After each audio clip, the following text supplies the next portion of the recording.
Olá pessoal, tudo bem? Aqui é o professor Luciano dos Anjos falando. Hoje a nossa aula é sobre os fundamentos de biomimética aplicados aos sistemas agroflorestais SAFs. Bom, o que é biomimética? Vamos conceituar utilizando a principal autora dessa área no mundo, né, que é a Janine Benes, no seu livro lá de 1997. E ela define a biomimética como uma nova ciência capaz de utilizar a natureza como modelo, como fonte de inspiração para resolver problemas humanos. Ela é capaz de utilizar também a natureza como uma medida a partir, levando em conta que os seres vivos, os organismos vivos, passaram, as linhagens, né, passaram por um longo processo evolutivo. Isso pode ser encarado como uma longa fase de testes até chegar no seu produto final, né, atual, vamos dizer assim, que seria potencialmente a melhor solução possível para contornar todos os problemas de ordem biótica e abiótica que esses organismos enfrentam nos seus ambientes, nos seus hábitats, né? E por último, é não passar a enxergar mais a natureza como uma fonte para a extração dos recursos, mas passar então a observar a natureza e tentar aprender com ela, né?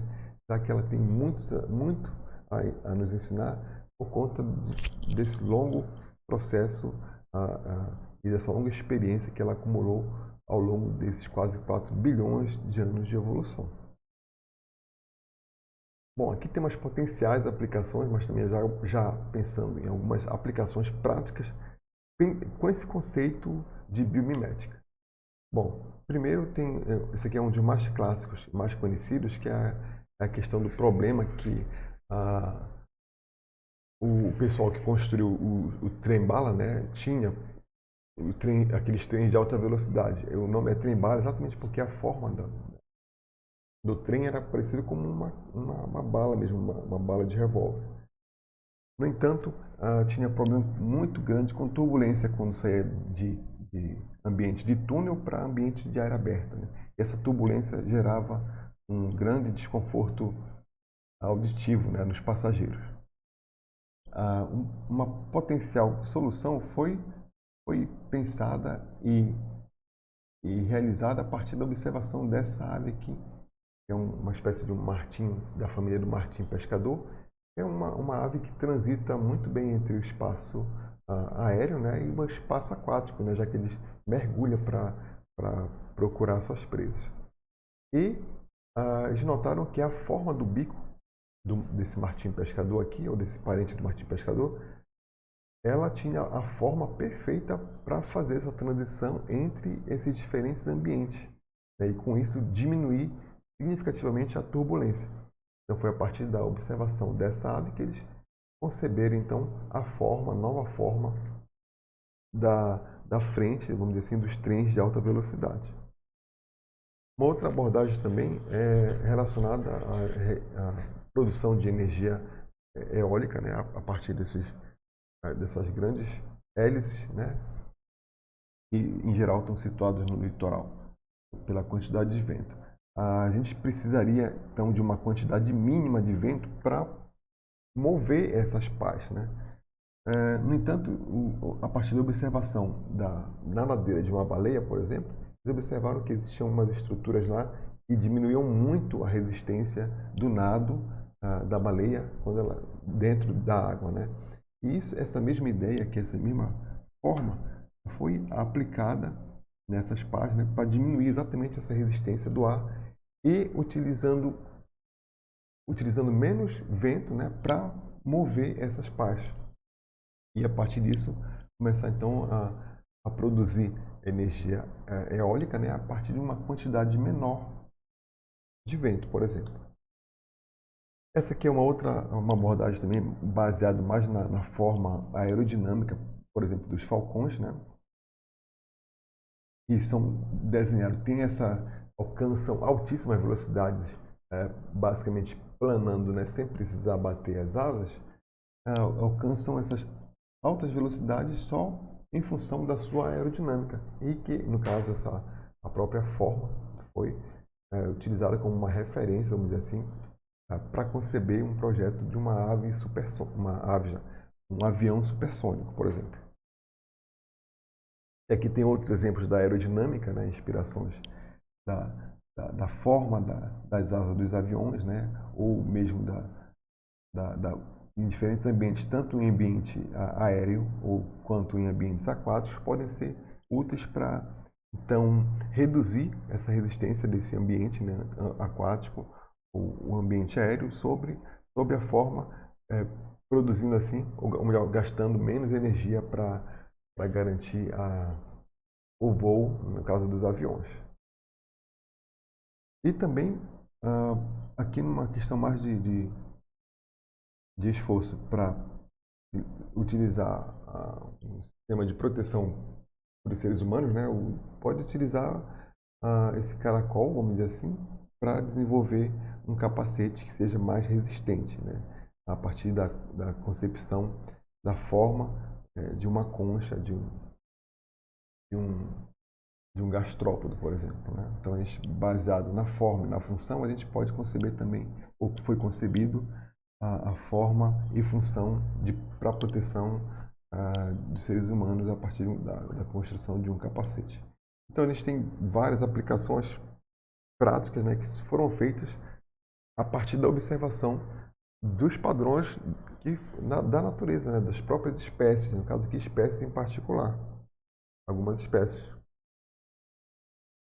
Aqui também tem uma outra aplicação mais relacionada à atividades agrícolas de maneira geral, e a gente nota que desse lado direito, nesse lado esquerdo aqui, a gente tem uma concepção de um modelo que evita o apodrecimento e evita os danos aos tomates, por exemplo, que é baseado na forma como as ervilhas são depositadas em uma vagem, né? E aqui tem outra questão também, que é o conforto térmico dentro desses depósitos aqui, e garante então uma circulação do ar e com isso garante que os tomates permaneçam frescos por mais tempo. Uma outra abordagem também é baseado nessa concepção aqui da observação das colmeias, né, que pode ser utilizado para otimizar o espaço, né, para produzir arroz, por exemplo. E por último aqui a gente já tem um produto de alta tecnologia, vamos dizer assim. Então tem produtos altamente tecnológicos baseados, né, nessas microcápsulas, né, produzidas naturalmente pelas plantas a partir da liberação gradual de um nutriente ou de antibiótico, por exemplo, ou agente que tem uma atividade antifúngica, vamos dizer assim. Então, baseado nesse conceito aqui, foi criado então essas cápsulas, microcápsulas, são baseadas, são absolutamente degradáveis, né, porque são baseadas em biopolímeros.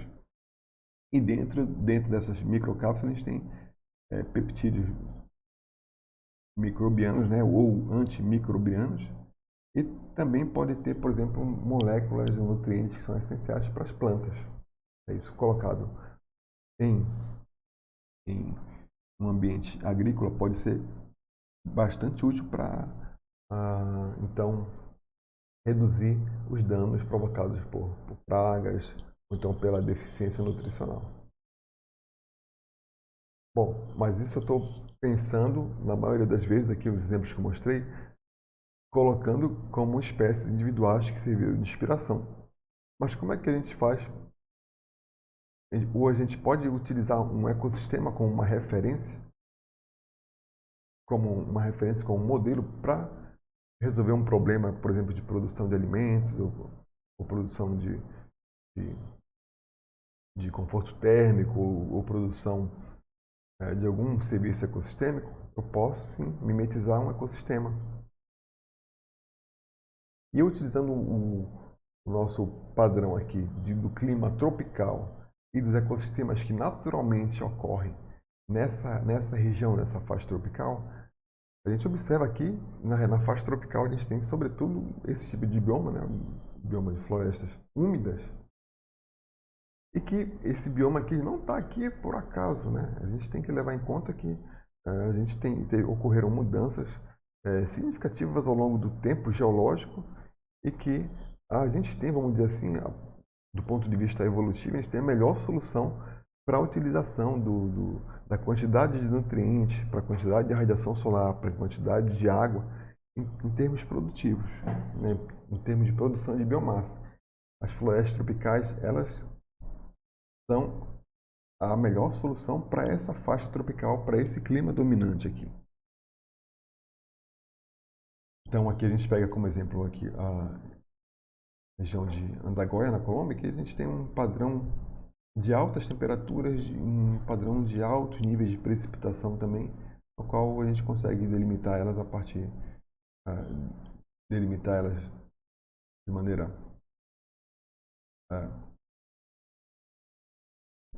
sem modelagem, vamos dizer assim, né? Sem construção de um modelo, mas a partir de um modelo heurístico, basicamente, a gente consegue definir o padrão de altas temperaturas e alta precipitação.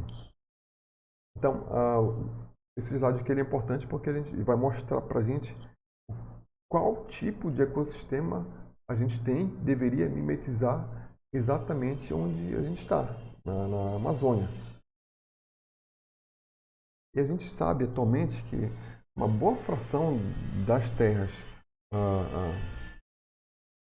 sem gelo, né, nos ecossistemas terrestres, elas estão dominadas atualmente por atividades humanas, né?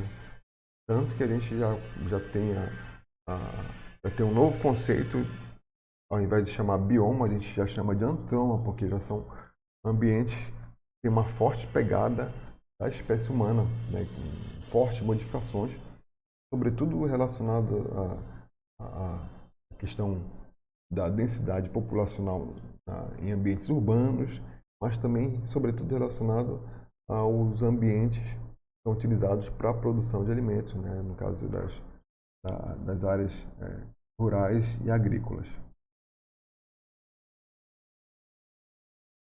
E a gente tem um efeito forte dessas mudanças, desses efeitos antropogênicos sobre os ecossistemas naturais, né? Não dá para pensar em imaginar numa escala local, numa escala regional, que não há efeitos sobre o microclima e sobre um macroclima também de uma região.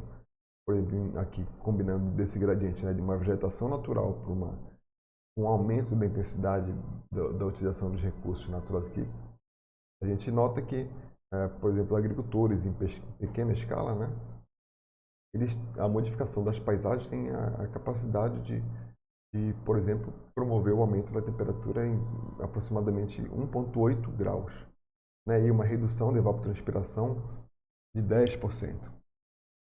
No entanto, quando a gente tem grandes produtores de commodities, por exemplo, né, que produzem grandes áreas, a gente tem um efeito mais significativo ainda, né, do aumento da temperatura e, no caso, de uma redução mais significativa também da evapotranspiração e uma perda de umidade maior para a atmosfera, né? Então, são perdas que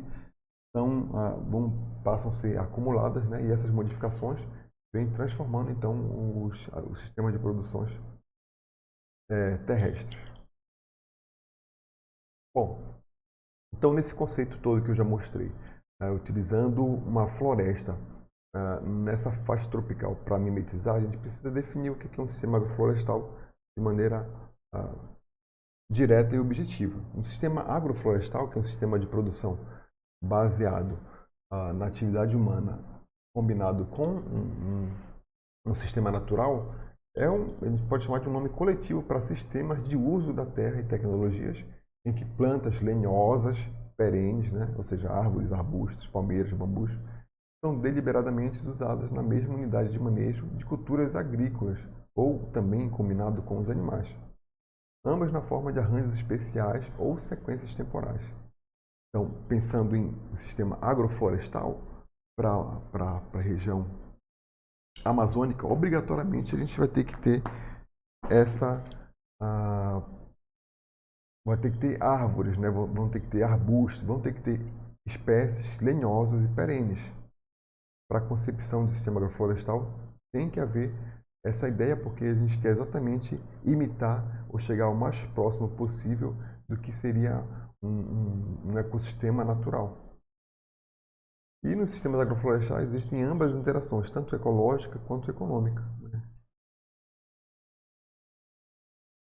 Tá, mas quais são os processos ecológicos chave dentro de um sistema, de um sistema natural, de um ecossistema natural, que a gente pode e deveria capturar em um sistema agroflorestal, para a gente tentar imitar esses processos, né?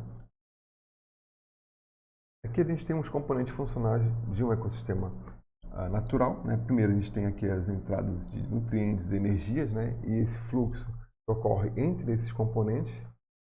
No caso dos produtores primários, que são as plantas, os herbívoros, consumidores secundários, decompositores, todos eles encadeados aqui e se interrelacionando de modo que a gente tenha aqui um equilíbrio, né? Tanto nos processos de entrada quanto no processo de saída.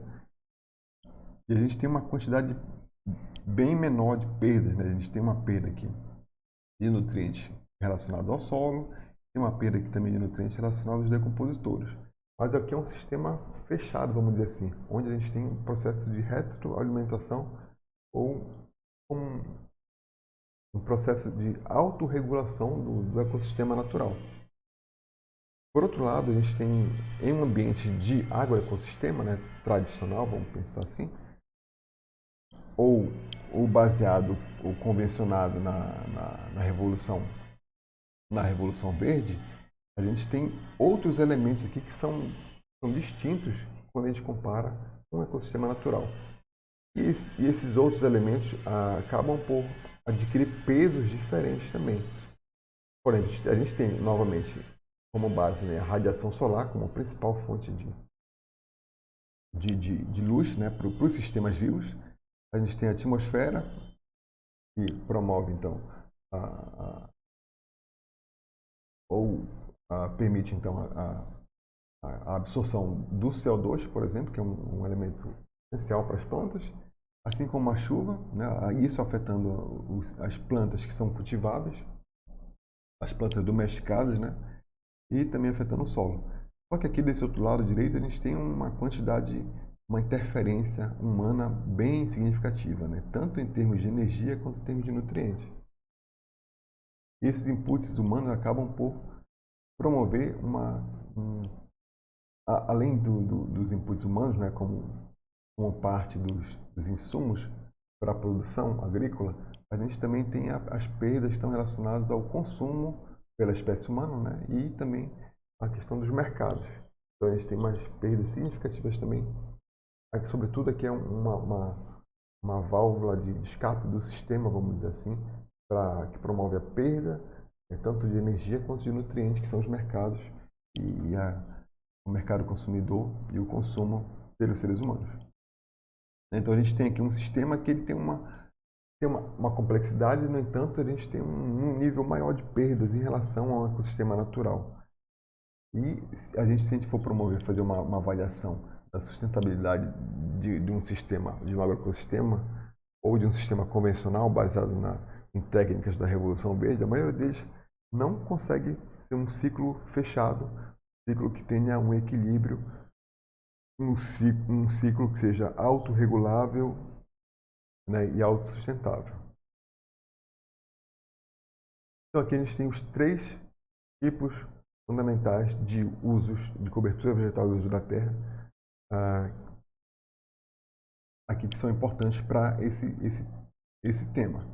A gente tem primeiro o ecossistema florestal aqui, e que a gente tem um outro padrão, né, de estrutura e de funções e número de relações, né, que a gente tem um sistema aqui em equilíbrio, né, e tem uma quantidade pequena de perda para o sistema, tanto de energia quanto de nutrientes.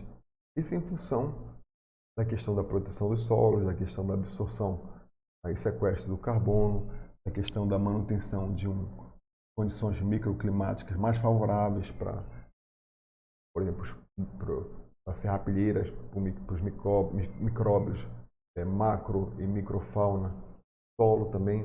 A gente tem grande quantidade também de micorrizas, que são esses sistemas mutualísticos, né, que permite a absorção de água e nutrientes pelas plantas.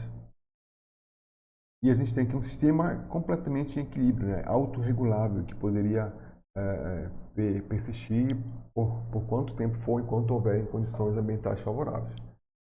Em contrapartida, a gente tem um sistema agrícola convencional aqui, onde a gente não tem praticamente raízes profundas, né? A gente tem o acúmulo de raízes, sobretudo na superfície. E a gente tem aqui basicamente uma monocultura, né? São plantas anuais, tem o cultivo, o ciclo de vida dela ocorre em um ano, né? E aí a gente tem, por conta disso, uma elevada perda do sistema, né? A gente tem uma quantidade grande de perda, tanto de nutrientes quanto de energia do sistema, no sistema convencional. Porque não tem pouca ou nenhuma ciclagem vegetal, tem uma baixa produção de serrapilheira também, entre outros fatores. E pegando aqui como meio termo, vamos dizer assim, uma combinação de um sistema agrícola, que a gente também precisa de produção de alimentos, com um ecossistema florestal e tentando combinar e imitar, vamos dizer assim, mimetizar esses sistemas naturais, a gente tem um sistema agroflorestal, que são árvores com forma desejável, né, que ocupam diferentes estratos, que utilizam os recursos de diferentes maneiras, sobretudo a questão da radiação e da radiação luminosa e da água. E a gente tem aqui uma combinação de plantas que têm raízes mais superficiais, mas também combinadas com plantas que têm raízes mais profundas, né, com árvores, com arbustos que são perenes. Aqui a gente tem uma perda menor em comparação com o sistema tradicional agrícola de produção. A gente também tem pouca erosão, a gente tem mais sequestro de carbono, a gente tem mais retenção de biodiversidade, por aí vai. Também um outro ponto importante que a gente deve realçar relacionado ao sistema agroflorestal, levando em conta a biomimética, né? A gente teria que se inspirar na natureza, e a natureza tem as suas próprias soluções que já são consolidadas, né, ao longo do tempo evolutivo. E uma delas é a sucessão ecológica natural, de modo que após um distúrbio, para cada fase, para cada etapa, eu vou ter um conjunto de espécies diferentes que vão ser mais aptas a ocupar aqueles tipos de ambiente. E isso eu poderia utilizar também, no mesmo sentido, eu poderia utilizar também para tentar implementar em um sistema agroflorestal. Então, no início, após uma perturbação de uma área, eu posso começar a utilizar espécies, né, espécies pioneiras de crescimento rápido, domesticadas, né, que são úteis para a gente. E a partir disso, a partir da modificação desses sistemas, desse microclima, dessas características dos solos iniciais, a gente poderia ter um incremento da biomassa, um incremento da serrapilheira, um incremento também, uma redução da temperatura e um aumento da umidade do solo. Isso poderia promover a inserção de novos elementos arbóreos ou mesmo elementos arbustivos, mas elementos perenes, né, que acompanham então essa transição de espécies pioneiras para espécies intermediárias, até chegar num estágio, vamos dizer assim, de maturidade desse ecossistema, né, aproximando ele à produtividade máxima que ele pode obter naquele local, que é parecido com uma floresta, né?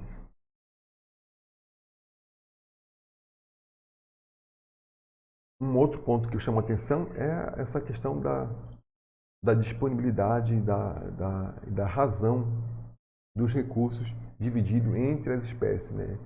E as espécies crescendo em diferentes tempos, né? E distribuindo assim a questão dos recursos entre as diferentes espécies. Isso sendo refletido na sua abundância, né? A sua abundância relativa, como está explicitado nesse lado aqui do gráfico, onde a gente tem inicialmente uma grande quantidade de luz e uma pequena quantidade de nutrientes no solo. E esse gráfico ocorre à medida que o tempo passa, ele vai se invertendo, né? A quantidade de luz vai diminuindo, e por conta disso a gente tem a substituição natural de espécies, né? Já que a gente tem uma redução da quantidade de radiação luminosa sobre sob os estratos de subbosque da floresta, né, abaixo do dossel. E, por outro lado, a gente tem um aumento da produção da serrapilheira e tem um aumento da disponibilidade de nutrientes para essas plantas, né?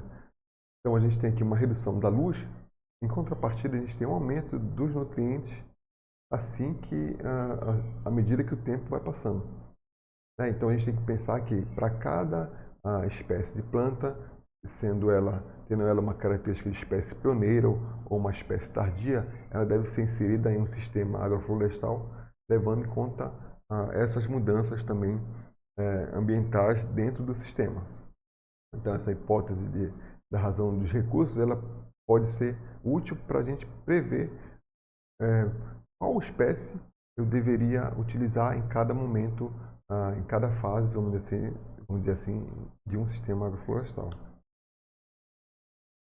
E também tem a questão da regeneração dos nutrientes em sistemas agroflorestais, né, que é a partir do processo da decomposição, que é fundamental, e ela só ocorreria se ocorrer ou se predominar a questão de um padrão microclimático bem específico, né, com alta temperatura e elevados níveis de umidade também no solo, e nesses ambientes tropicais.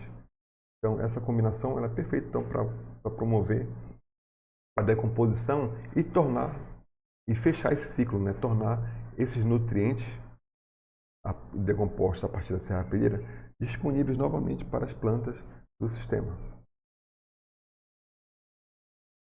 Bom, falar um pouco sobre serviços ecossistêmicos relacionados com os sistemas agroflorestais. A gente tem diversos serviços ecossistêmicos, entre eles 4 são mais amplamente conhecidos, né? Serviço de suporte, provisão, regulação cultural, né? E em relação à provisão, são os serviços ecossistêmicos relacionados com os sistemas agroflorestais também, está relacionado à produção de comida, né? Produção de comida, de madeira e fibras, combustível. E isso, a quantidade e a disponibilidade desses recursos vão influenciar diretamente em componentes do bem-estar da espécie humana, relacionado à segurança, relacionado à saúde, relacionado a condições materiais mínimas para viver bem e por aí vai. E aqui a gente tem um relatório bem interessante que saiu no ano de 2019, na verdade. Está disponível nesse endereço aqui, vocês podem buscar. É um primeiro diagnóstico brasileiro de biodiversidade e serviços ecossistêmicos, que mostra qual a contribuição da biodiversidade dos ecossistemas naturais, né, ou semi-naturais, né, para a manutenção do nosso padrão, do nosso bem-estar como ser humano. Então, é relacionado à produção agrícola, à produção pesqueira, à produção pecuária, turismo, produtos florestais. Tudo isso aqui está relacionado com biodiversidade, já que elas prestam esse tipo de serviço, que é um serviço que não é pago, né? Por isso que ele não é tão valorizado. Mas são diversos tipos de serviços, dentre aqueles que eu listei no slide anterior. E em relação especificamente aos sistemas agroflorestais, a gente tem alguns serviços ecossistêmicos que aqui estão divididos em sua importância dependendo da escala espacial. A gente tem numa escala mais local, numa escala regional e numa escala global, baseado no JOSEC 2009, perdão, adaptado do Isaac e do Kremer. Primeiro, a gente tem o serviço ecossistêmico de produção primária, né, líquida, que tem um efeito maior na escala local, mas também os serviços ecossistêmicos relacionados aos sistemas agroflorestais podem ser também relacionados com o controle de pestes, com polinização, dispersão de semente, com enriquecimento do solo, estabilização e controle de erosão, qualidade da água, mitigação de inundação, um ar puro, por exemplo, sequestro de carbono, biodiversidade, e tem essas questões estéticas e culturais também daqui, são fundamentais. E todas essas vantagens a gente tem quando a gente utiliza, por exemplo, um sistema agroflorestal, e a gente tem como retorno todos esses serviços ecossistêmicos numa escala local. Numa escala regional a gente tem um número menor, e numa escala global menor ainda. Mas o efeito aqui é principalmente, sobretudo, numa escala local, para as pessoas que vivem naquela região. E aqui a gente tem alguns benefícios de algumas práticas agroecológicas relacionadas aos sistemas agroflorestais. Por exemplo, os efeitos no solo, tem um aumento do conteúdo da matéria orgânica, a gente tem uma queda dos índices de erosão, tem uma melhoria da estrutura e condições gerais do solo, tem um aumento da atividade de micorrizas, por exemplo, e de espécies antagonistas. Efeitos sobre pragas, doenças e ervas daninhas, né, adventícias. A gente tem diversificação que afeta a praga de insetos, reduzindo os herbívoros e estimulando o controle dos inimigos a partir dos inimigos naturais. Entre outros aqui, a gente tem diversos efeitos sobre essas inter-relações, né, que são interespecíficas, são fundamentais, já que a gente tem um sistema, né, que está em equilíbrio, né, um sistema que ele se autorregula. E o efeito sobre a produção também, a gente tem uma produção por unidade de área que pode ser menor, né, em relação a outros fatores. A gente tem os policultivos, produzem mais que monocultivos em geral. Pode haver também uma perda inicial da produção durante a conversão ao manejo orgânico, que poderá ser minimizada com a substituição de insumos. Tem uma variabilidade também da produção. A variabilidade é baixa, na verdade, né? E a estabilidade da produção é maior e há menos riscos envolvidos. E efeitos econômicos, a gente tem um baixo custo de produção, baixos custos ambientais, tem uma maior eficiência energética e também tem exigências de mão de obra são maiores, né? Obviamente, porque a gente tem um efeito, tem que haver uma dedicação maior para a manutenção desse sistema, né? Pelo menos inicialmente, o estabelecimento dele. Aqui tem algumas perdas, comparando as perdas de longo prazo, especificamente para os solos, em uma estrutura, em um domínio de atividade no modo convencional e no modo agroecológico. A perda de solo ela é linear e crescente, constante no sistema convencional, né, à medida que o tempo passa. E, em contrapartida, a perda ela é significativamente menor em uma base agroecológica, né? Perde menos ao longo do tempo em comparação convencional. E aqui as toneladas métricas por ano, aqui a gente tem uma perda acentuada à medida que o tempo passa, né? Em um modo convencional e no modo agroecológico, ela a perda é mais ou menos constante, né? No nível bem menor ao longo do tempo. E aqui essa é uma figurinha que eu resolvi colocar que demonstra o efeito exatamente desse processo de homogeneização, né? Tanto dos cultivos, tanto do ponto de vista genético, tanto do ponto de vista das paisagens, influenciado pela produção agrícola global. Então, dentre várias linhagens de espécies que a gente tinha domesticado, né? Até nem tanto tempo atrás, assim, um século atrás, a gente tinha, por exemplo, 288 variedades de beterrabas, 285 variedades de pepinos, 408 tomates, 341 de abóboras. E esse número, 80 anos depois, reduziu drasticamente. De 288, a gente tem 17 variedades de beterrabas que são cultivadas atualmente. De milho, por exemplo, a gente tem 307, agora a gente tem 12. Então a gente tem uma redução muito significativa já daquela espécie que a gente já domesticou, né? E essas variedades estão sendo perdidas por conta desse modo de produção que visa única e exclusivamente o rentismo, né? O retorno financeiro na produção de commodities e acaba então por aniquilar, vamos dizer assim, essa grande variedade de formas, de sabores que a gente sequer vai experimentar.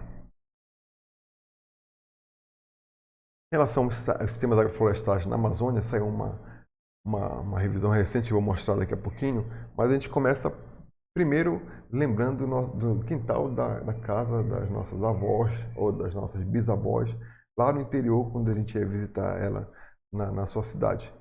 Na casa da minha avó, por exemplo, os quintais eram bem grandes E no fundo do quintal tinha assim de tudo, né? Tinham as árvores frutíferas, tinham as plantas medicinais, tinha a criação de bicho, de galinha, de porco. Isso tudo dentro desse conceito de que a gente teria uma autossuficiência, vamos dizer assim, tanto em termos alimentares quanto em termos de nutricionais, garantindo a segurança alimentar, mas também garantindo acesso a medicamentos, por exemplo, baseados na floresta. Isso aqui era para uso exclusivamente, né, para o sustento da família, né? Algum excedente, se fosse produzido, por exemplo, em relação aos animais, poderia ser vendido, mas em geral isso aqui era para a subsistência das famílias, né? Nos quintais agroecológicos. Então aqui notem que a gente tem um padrão bem interessante, que a gente tem árvores de diferentes tamanhos, árvores com diferentes formas e tamanhos de copa, que utilizam os recursos naturais, né? A radiação, a quantidade de água, os nutrientes do solo, de diferentes maneiras. E isso permite, então, a combinação desses vários elementos em uma única unidade de produção, mesmo sendo baseado no conhecimento tradicional. Por exemplo, a minha avó, que era benzedeira e tem a tradição na família, ela, para curar as pessoas, os vizinhos ou os próprios filhos, né, utilizava basicamente os elementos, as plantas medicinais do seu quintal, né? Então, tem todo um conhecimento tradicional que está associado a esses quintais agroecológicos. Aqui, em relação em termos de sistemas agroflorestais para a Amazônia, a gente tem uma predominância aqui, curioso, que é em torno de entre 40% e 50% das estações para o cupuaçu, né? Então, dentro dos SAVs aqui, a partir dessa grande série histórica desse levantamento aqui, de 1980 até 2005, o cupuaçu era a espécie que foi mais citada dentro dos sistemas agroflorestais na Amazônia. Depois veio a pupunha, né, a castanha do Pará também com uma importância boa, né, 33%, 32%. Tem a banana, tem a mandioca, a macaxeira. E aqui entre 15% e 20% tem o mogno, né, tem o açaí, tem o ingá, tem o milho. Tem aqui o paricá também aparecendo aqui como um elemento madeireiro, né? E tem também a seringa, né, para a produção do látex. E 10 a 15% tem o cacau, né? Tem a teca também. E aqui um percentual menor, mas que foram citados, né? Mas não uma frequência tão grande, de várias espécies aqui. O que eu chamo a atenção, de maneira geral, é a diversidade, né, da maioria diversidade de espécies, da maioria de espécies nativas da Amazônia que podem ser incorporadas em um sistema agroflorestal, né? São espécies que podem ser utilizadas para retirar óleos essenciais, para retirar as sementes, para retirar resina, para retirar madeira, para se retirar fruta, né? Então a gente pode ter uma combinação grande de produtos sendo fornecidos ao longo de todo um ciclo, né, vamos dizer assim, de produção com alguma consistência, com alguma estabilidade de um sistema, e utilizando, na maioria das vezes, espécies de um sistema de espécies nativas da própria Amazônia, que tem um valor comercial. E aqui são os principais assim, aspectos, palavras-chave que estão relacionados a esse grande estudo que foi feito nessa revisão. Os sistemas agroflorestais, linha de pesquisa, estão relacionados mais a fatores socioeconômicos e biodiversidade, né? A questão do solo também, do carbono e do crescimento. Eu vou anexar esse estudo para vocês no CIGAR, para vocês lerem também, bem interessante. E aqui é um pouco da experiência que a gente teve lá em Tomé Açu, quando a gente teve uma aula prática. Eu bati foto desse quadro aqui lá na propriedade do seu Michinori, né? tem aqui algumas informações que são bem interessantes, né? Que é o período de colheita, né? Do cupuaçu, do cacau, do açaí e da pimenta. Tudo isso é um sistema agroflorestal. Tem uma área de 850 hectares, né? Dentre esses 850 hectares, tem 230 de SAFs. E a gente tem uma produção de dezembro a junho, por exemplo, relacionada ao cupuaçu, de maio a outubro, cacau, outubro a maio do açaí. Então, e da pimenta de julho a dezembro. Então, a gente tem uma produção que ela é contínua ao longo de todo um ano, né? Aproveitando a safra de um determinado período, com a entre safras de outra, a gente tem uma produção contínua ao longo de todo o ano. E aqui são algumas fotos do SAF lá da região de Tomiaçu, né, que é a principal a inspiração, vamos dizer assim, para esses sistemas inteligentes que utilizam recursos naturais de maneira mais racional para a produção de alimentos, aliado ou associado a essa visão da biomimética, né, de imitar os sistemas vivos. Aqui está debaixo da sombra de um SAF, de um sistema de produção. Notem que tem um padrão de sombreamento e tem uma quantidade de serrapilheira grande nesses sistemas. E aqui são as amêndoas do cacau, já secando para ser exportadas para a produção de chocolate. E uma última questão é, será que os SAFs são mais vantajosos financeiramente do que outros sistemas de produção na Amazônia? Aí tem esse estudo aqui de 2017 que mostra que sim, quando a gente utiliza espécies, culturas perenes associadas com horticultura, a gente pode ter um retorno financeiro de 1.300% maior comparado com pecuária e 200 a mais comparado com a soja. Isso utilizando a mesma unidade de área. Então, em 1 hectare, por exemplo, em 1 hectare de área, eu consigo ter o retorno financeiro em dólares, né, esse que está em dólares, de mais de $1.500 quando eu utilizo essas espécies perenes, em relação comparando a soja, ou em comparação com o gado também já chega a ser a 1.300%. Então, utilizando a mesma unidade de área, eu posso produzir, além de produzir mais, eu posso ganhar mais dinheiro, né, ter um retorno financeiro maior em um sistema que é mais eficiente também do ponto de vista ambiental, né, e é socialmente também mais justo e também ambientalmente mais equilibrado.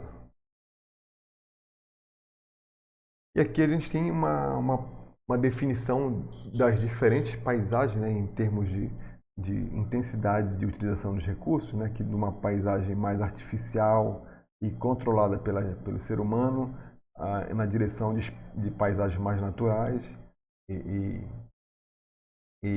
processos mais livres, vamos dizer assim, né?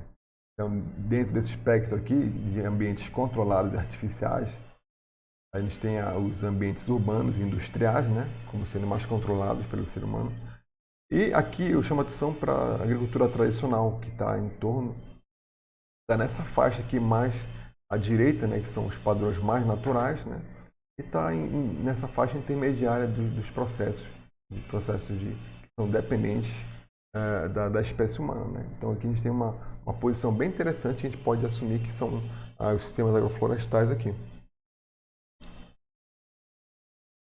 E aqui por último a gente tem esse gráfico que mostra que à medida que a gente recupera a função de ecossistema, a gente também recupera a estrutura dele, né? Que a partir do número de espécies e da complexidade desse ecossistema, né? Então aqui tem um sistema original, né, com uma restauração completa após um distúrbio, mas pode utilizar aqui essa linha, né, nessa direção, aumentando a complexidade, aumentando a estrutura dele, a gente também vai estar aumentando o número de funções desses ecossistemas, né?